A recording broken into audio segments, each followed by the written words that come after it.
이번에는 학습 이론을 좀 살펴보도록 하겠습니다. 우리가 이 교육공학 강좌에서 학습 이론을 살펴보는 것은요, 여러분들이 일반적으로 뭐 교육 심리나 아니면 다른 심리학에서 학습 이론 같은 것을 혹시 학습을 했을 수도 있는데, 그때와는 조금 다른 접근을 하시기를 저는 기대합니다.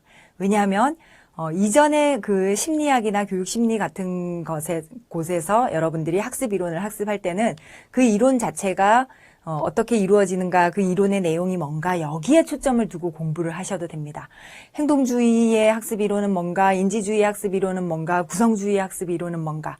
그런데 이 강좌에서 여러분들이 학습 이론을 학습을 하시는 이유는요, 학습자의 학습을 잘 알아야지 여러분들이 가르치는 교수 활동을 잘 할 수 있기 때문에 학습 이론을 제대로 이해하는 데 초점을 둡니다. 그래서 내가 가르칠 학습자들이 이런 식으로 학습을 하기 때문에 여기에 바탕을 두고 가르칠 때는 이렇게 해야 되겠구나라는, 여러분들은 학습 이론을 공부하시면서요, 그러면은 교수에는 이렇게 학습이 일어나기 때문에 교수 활동을 할 때는 어떤 시사점이 있겠구나, 이것을 가져가시는 것이 중요합니다. 단지 이론 자체를 막 시험 치듯이 공부하고 이런 식으로 학습하지 마시고요.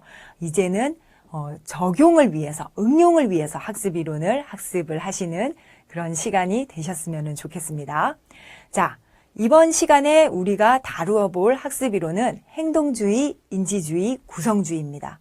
사실 엄격하게 얘기를 하면 행동주의와 인지주의는 학습이 이론이고요. 사실 구성주의는 구성주의 철학에서 온 개념인데, 우리가 학습을 설명하면서 가지고 온 개념이라 그냥 학습 이론이라고 이름을 붙이기도 합니다. 그래서 이 세 가지에서 학습이라는 것을 각각 어떻게 얘기하고 있는지, 그래서 이들이 학습에 어떤 시사점을 줘서 우리가 그 교수 활동을 얘기하는데 어떤 시사점을 주는지, 여러분들은 여기에 초점을 두시고 학습 이론을 이해하시기 바랍니다. 행동주의 살펴보도록 하겠습니다. 자, 행동주의는요, 여러분들이 아까 우리가 학습이 무엇인가 하면서 제가 드렸던 케이스 4가지를 기억하십니까? 그때 정의했던 많은 부분들이 사실은 행동주의에서 우리가 학습을 정의하는 요소이기도 합니다. 학습은 아까 뭐라고 했습니까? 어느 정도 지속적으로 나타나는 행동의 변화.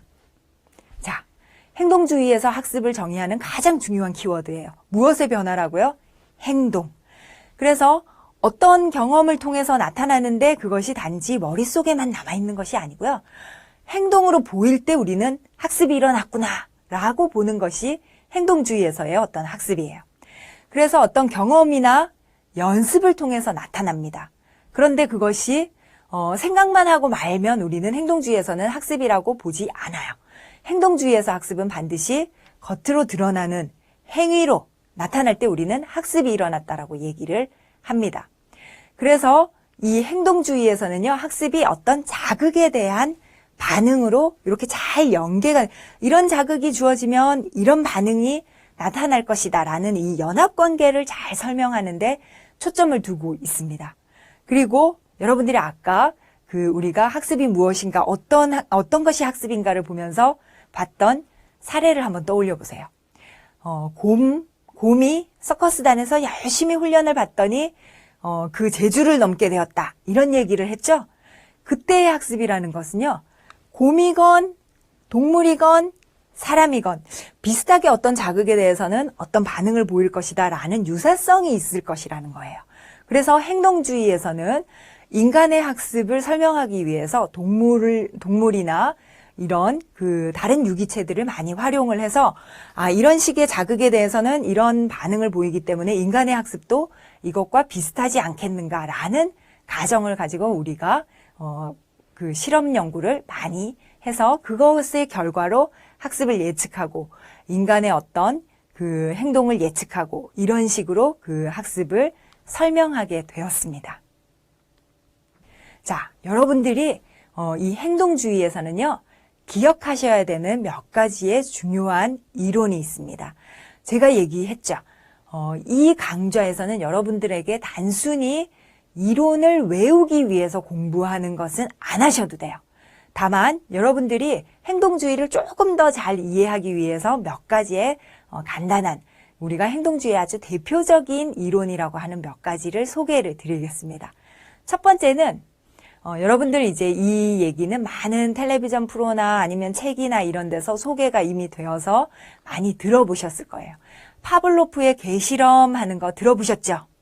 개가 처음에는 어떻게 했습니까? 먹이 줄 때만 되면 침을 질질 흘리더라 라고 하는 관계에서 나중에는 종소리하고 그 먹이하고 같이 종을 치면서 먹이를 줬더니 침을 흘리더라. 이건 중간에 계속 그런 식으로 연습을 시키는 과정입니다. 그런데 나중에는 어떻게 되던가요? 먹이를 빼고 종소리만 이렇게 그 먹이하고 연합되어 있던 종소리만 이렇게 흔들어도 개는 침을 질질 흘리고 밥을 주는가 보다라고 생각하더라는 거죠. 이건 뭔가 하면 어떤 자극에 대해서 우리가 반응이 나오는 것을 잘 훈련을 시켜서 이 연합의 과정을 잘 만들어 놨다라는 거예요. 이것이 고전적 조건 형성 이론입니다. 조건이 형성이 되어 있어요. 이런 종소리에 대해서는 침을 흘리더라 라고 하는. 그래서 고전적 조건 형성 이론에서는 우리가 동물 실험이나 이런 걸 통해서 인간이 기본적으로 어떤 자극일 때 어떤 반응을 보이더라라는 것을 동물 실험과 유사하게 이런 자극일 때 이런 반응을 보이더라라는 이런 실험을 통해서 인간의 학습을 설명하려고 많이 노력을 했습니다. 자, 앞에서 언급한 그 고전적 조건 형성 이론과 더불어서 여러분들이 한 번쯤 쓱 듣고 지나가야 되는 행동주의 이론에는요, 손다이크의 시행착오설이 있습니다. 손다이크 시행착오설은 뭐예요? 자, 어떤 그 상자 안에 쥐를 넣어놓고 쥐가 우연히 막 탈출하기 위해서 시행착오를 하죠. 이렇게도 해보고 저렇게도 해보고 하다가 우연히 어떤 그 레버를 눌러서 탈출구가 열려서 탈출을 하게 되었어요. 이런 식의 어떤 그 손다이크의 시행착오설이나 앞에서 우리가 그 살펴보았던 그 파블로프의 개 실험 같은 경우는요, 동물의 훈련이나 어떤 그 학습 이런 부분들을 설명할 때는 잘 얘기가 됩니다. 그런데 인간의 학습은 이것과는 조금 다른 차원이 있어야 된다라고 생각을 하는 거예요. 자, 인간의 학습, 인간이 가지는 대표적인 가장 큰 특징이 뭡니까, 여러분? 그렇죠. 인간은 유기체로서 뭔가 좀 자발적으로 뭔가를 수행하는 이런 능력을 가진 존재예요. 그래서 앞에 두 행동주의 이론은 여러분들은 가볍게 이 학습을 이해하실 때는 터치하고 넘어가시면 되고요. 여러분들이 정말로 잘 기억하셔야 되는 부분은 스키너의 조작적 조건 형성 이론입니다. 이 조작적 조건 형성 이론은요, 우리의 말 그대로 앞에 조작적, 누가 조작하는 걸까요? 스키너 아저씨는 이렇게 스키너 상자라고 하는 자기가 실험을 하는 상자가 있었어요. 그 상자 안에 쥐를 넣고 쥐가 처음에는 막 이렇게 시행착오죠. 처음에 시작은 시행착오입니다. 그런데 우연히 레버를 딱 눌렀더니 스키너 아저씨가 이렇게 먹이를 주셨어요.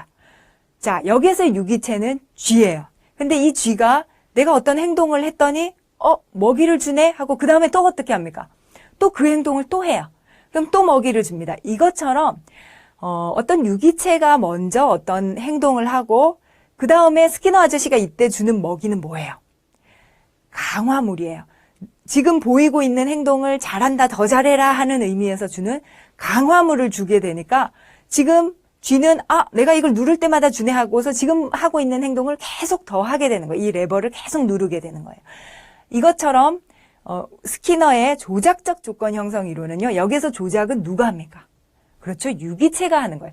제일 먼저 유기체가 자기가 어떤 행동을 하고 거기에 대한 대가로 강화물이 주어지고 그러다 보니까 그 나중에 내가 하는 행동이 더 증폭되고 하는 이런 조작적 조건이 형성이 되는데 아까 파블로프의 개 실험과는 달리 어떤 자극이 주어져서 내가 거기에 무조건 반응을 하는 것이 아니고요. 내가 뭔가를 수행을 했을 때 거기에 연합이 되어가지고 어떤 강화가 주어지고 하는 식입니다. 어떻게 보면은 스티뮬러스와 리스폰스 이것이 반대로 되었다라고 보실 수도 있는 겁니다. 인간의 학습은 이것처럼 우리가 그 조작적이라는 말이 아주 중요한데요. 유기체가 먼저 무엇인가를 하고 거기에 대한 대가가 주어지면 그걸 보고 내가 이것을 더 잘할지 말지를 결정하는 경우가 더 많다라는 겁니다. 그래서 스키너의 조작적 조건 형성 이론은 기존의 다른 행동주의 이론과는 달리 인간의 학습을 설명하는 데는 이 이론이 더 적절하다라고 판단이 되어서 훨씬 인간의 학습을 설명하는 부분에 많이 활용되고 있습니다. 여러분들이 행동주의를 공부를 하시면서 기억할 부분은 스키너의 조작적 조건 형성 이론에 관한 부분입니다. 자, 앞에서 우리는 행동주의의 3가지 이론을 살펴보았는데요. 이제는 이론을 약간 정리하는 의미에서 그럼 이 이론이 교수 설계에서 우리가 교육을 얘기할 때 어떤 시사점을 가지는가를 한번 살펴보도록 하겠습니다. 행동주의가 여전히 약간은 좀 단순하고 좀 오래된 듯한 이론인 느낌이 들지만 여전히 우리 교육에서는 너무나 큰 영향력을 가지고 있어요. 대표적인 영향력이 있는 곳이 강화 플랜이에요. 여러분들 강화가 뭐라고 했습니까?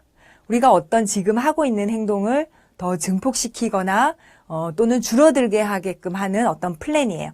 다양한 플랜, 여러분들 앞에 매트릭스가 있을 겁니다. 그 매트릭스를 보면 정적 자극이 주어지는 경우 또는 없어지는 경우, 그다음 부적 자극이 주어지는 경우, 없어지는 경우 이렇게 지금 매트릭스가 주어지는데요. 자, 정적 자극이 주어지는 경우가 뭔가요?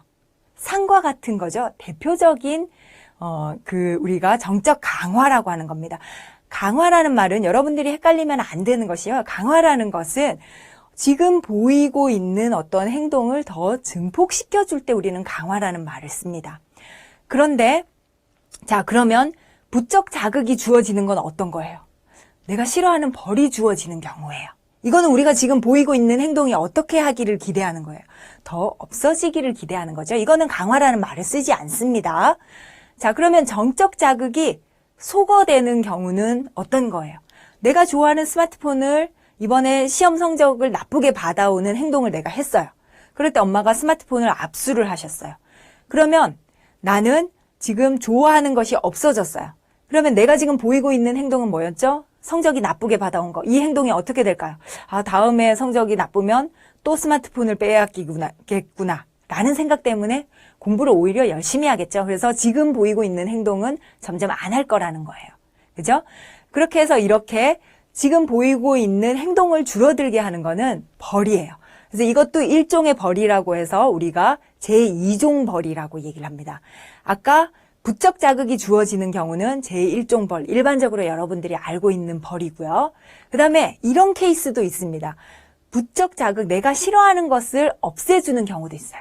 이번에 성적을 잘 받았어요. 그랬더니 선생님께서 자, 누구야, 너는 이번에 성적을 매우 잘 받았기 때문에 변소 청소를 면제해 줄게. 이런 얘기를 하십니다. 그러면 이거는 기존에 내가 이렇게 공부를 열심히 하면 선생님이 항상 이런 더 좋은 결과를 주시는구나. 그럼 앞으로도 더 열심히 해야지 하고 지금 보이고 있는 행동을 훨씬 더 하게 된다라는 겁니다. 그래서 지금 우리가 기대하는 행동을 더 많이 하게 할 때는 우리는 그것을 강화라고 합니다. 그래서 벌이 부적 강화 아닙니다. 여러분들이 많이 헷갈리는 부분을 벌을 부적 강화라고 생각하는데 부적 강화는 이것처럼 나쁜 거, 하기 싫어하는 것을 점점 더 소거하게끔 해주는 것을 우리가 부적 강화라고 합니다. 예를 들어서 뭐가 그렇다고요? 변소 청소를 면제해주는 거, 이런 것들입니다. 이것처럼 이 매트릭스를 보는 것처럼요. 행동주의는 여전히 우리의 교육 현장에서 다양한 방식으로 어떻게 하면 학습자들에게 기대되는 행동을 더 많이 하게 할 수 있을까를 플랜을 하는 이런 강화 플랜을 하는 데서 여전히 많이 활용되고 있습니다. 또 행동주의는 여러분들이 오늘 이 수업을 제일 먼저 강의를 듣기에 앞서서 학습 목표를 혹시 보셨습니까? 학습 목표를 보셨다면요. 오늘 우리의 학습 목표는 학습 이론을 잘 이해하고 각각의 학습 이론을 잘 설명할 수 있다. 이런 식으로 아마 학습 이론을 제시를 했을 텐데 이것처럼 아직까지 모든 교육에 있어서 학습 목표는 다른 말로 수행 목표라는 말을 많이 합니다. 그건 뭔가 하면요. 학습이 끝나고 나서 학습자들이 어떤 수행을 하는지를 가지고 목표에 도달을 했는지 안 했는지를 판단하겠다라는 얘기예요. 여전히 우리 교육에서 여전히 학습 목표를 적는 데는 행동주의의 잔재가 남아있어요. 그래서 그 평가를 용이하게 하기 위해서 학습 목표를 행동주의의 방식으로 여전히 학습 목표를 진술하고 있다라는 것들, 그리고 강화 계획을 가지고 학습자들에게 바람직한 행동을 어떻게 수정을 하고 하는데 여전히 많이 쓰인다는 것들. 그리고 여러분들이 이제 향후에 배우게 될 교수 설계 이런 것이 있습니다. 거기는 뭔가 하면요. 어떤 내용을 어떤 식으로 조직화해서 계열화해서 가르치고 하는 부분들을 우리가 학습하는 단원입니다. 거기에서 보면 주로 하는 것들이 무엇을 먼저 가르치고 쪼개어가지고 뭘 먼저 가르치고 그 다음에 가르치고 어떤 식으로 가르치고 무엇을 가르치고 막 이렇게 학습 내용을 잘게 쪼개서 계열화하는 이런 작업들을 막 합니다. 거기에서 나온 것이 바로 행동주의의 원리예요. 여러분들 우리가 곰을 서커스에서 훈련을 시키거나 이럴 때 자, 곰 너는 여기 이 장애물을 넘어봐. 처음부터 이렇게 학습을 시킬 수 없죠. 처음에는 공에 가까이 접근하는 것부터 훈련을 시키고 그 다음에는 공 위에 올라서는 것부터 그런 것들을 가르칠 것이고 그 다음에는 공을 뛰어넘는 걸 가르칠 것이고 이런 단계의 행동들을 다 잘 트레이닝 엮어서 하나의 큰 수행으로 나타나게 하는 것이 행동주의가 우리가 여태까지 학습자들의 학습을 시켜오던 방식이에요. 그래서 학습 내용들을 잘게 쪼개어서 계열화를 해서 가르치는 이런 아직까지 그 학습 내용을 계열화하거나 학습 목표를 진술하거나 그 다음에 학습이 잘 일어나게끔 중간에 학습자의 행동을 교정하고 강화하고 하기 위해서 사용하는 강화 플랜이나 이런 것들이 여전히 행동주의의 잔재로 많이 남아있고 우리 교육에서 필수적으로 아주 잘 활용되는 행동주의의 예시라고 볼 수 있습니다. 그래서 여러분들은 행동주의를 단순히 이론으로 기억을 하실 것이 아니고요. 행동주의가 교수 설계에서는 어떤 식으로 여전히 영향을 미치고 있고 그래서 이 행동주의가 학습 이론으로서 어떤 의의가 있구나 이런 것을 잘 기억하시면서 이 부분을 공부를 하시기 바랍니다.